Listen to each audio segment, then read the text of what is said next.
Welcome to Module 1 about working in partnership with young people. First, I'd like to give the floor to Napua, who will share the International Youth Coalition's key recommendations on this topic. In discussions with my IYC peers, we agreed that as youth, we need to be informed about our right to express our views in decisions that concern us.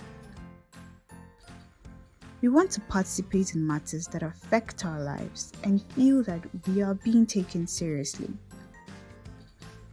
We know that not all decisions can be taken as we wish, but then please sit down with us and explain why.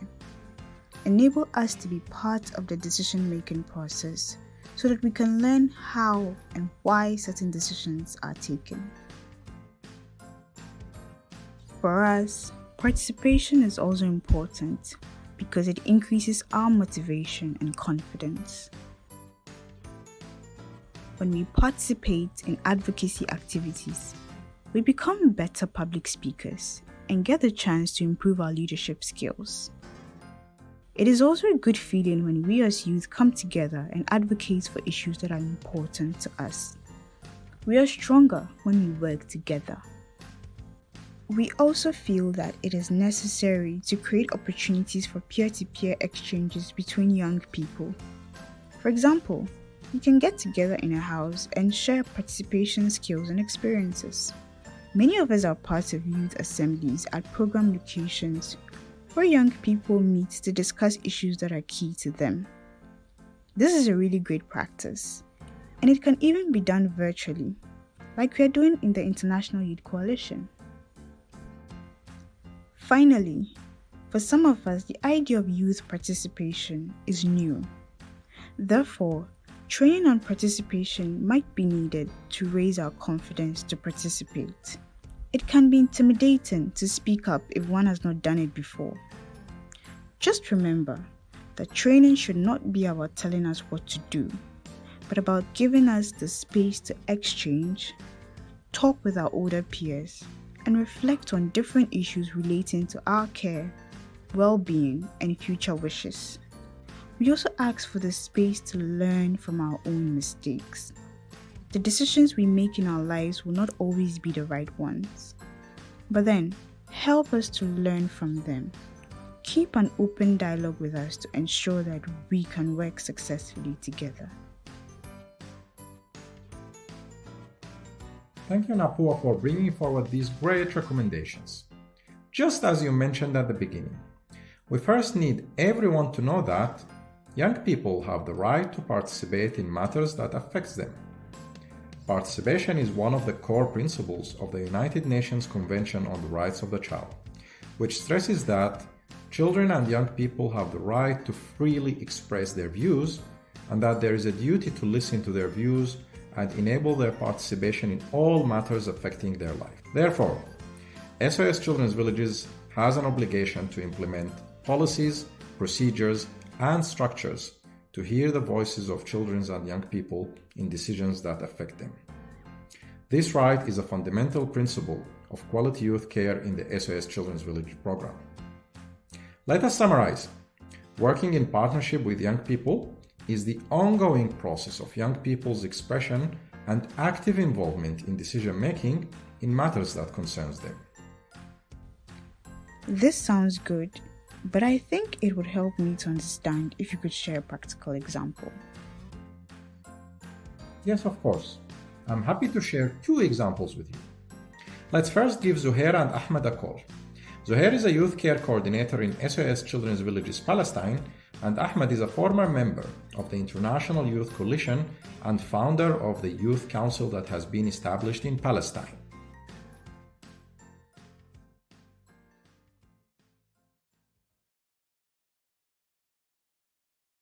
Hi everyone, thanks for having me here. In order to promote the idea of youth participation in Palestine, young people have established a youth advisory council to represent them on important issues that need to be discussed and find solutions to challenges facing them and be part of the development of the organization and the community. The Youth Advisory Council provides advice and youth-based perspective to the National Association for the Middle East and North Africa in planning, development, and implementation of youth-related issues. The Youth Advisory Council serves an advisory body for youth issues to those member associations, and it also provides guidance and recommendations. What I would like to say to promote youth participation anywhere is believe in youth, educate them well, and then give them space so as to be able to participate in the three levels: individual level, program level, and community level. We are going to give you a concrete example about youth participation in Palestine, and Ahmed is going to talk about that. 3 members of the Youth Council participated in the annual planning, and they had an active role in the action plans for youth development in Palestine. At the end of each year, youth participate in the annual planning workshop from the beginning. 3 members of the Youth Council are invited to attend the discussion and participate in the groups specifically related to their issues. Before that, Youth Council normally hold a meeting with its members to discuss the most important issues to lay on the table for planning. During the workshop, young people prepare a worksheet to be presented by them, in which the national director takes into consideration through planning.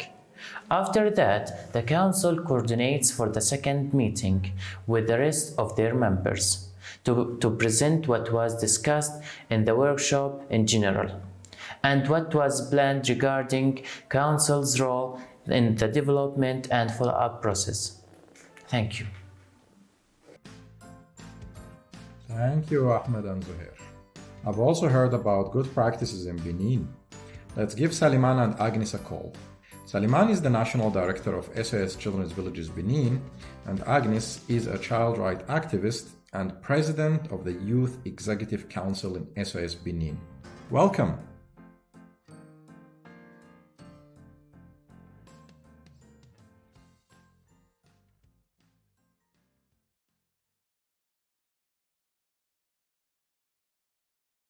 Hello everybody, it all started back in 2007 after I had participated in a child rights training in Sweden.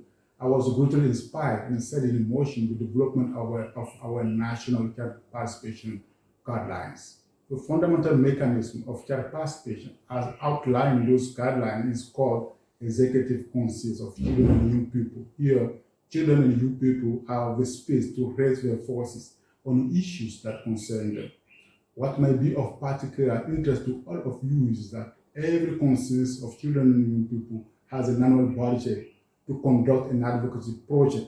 This is done with the support of a national advocacy team and the child participation champions. For example, in Natitengu, the council that I represent decided to fight against sexual harassment, corporal punishment, child marriage, and inequality between girls and boys. Our advocacy work was successful.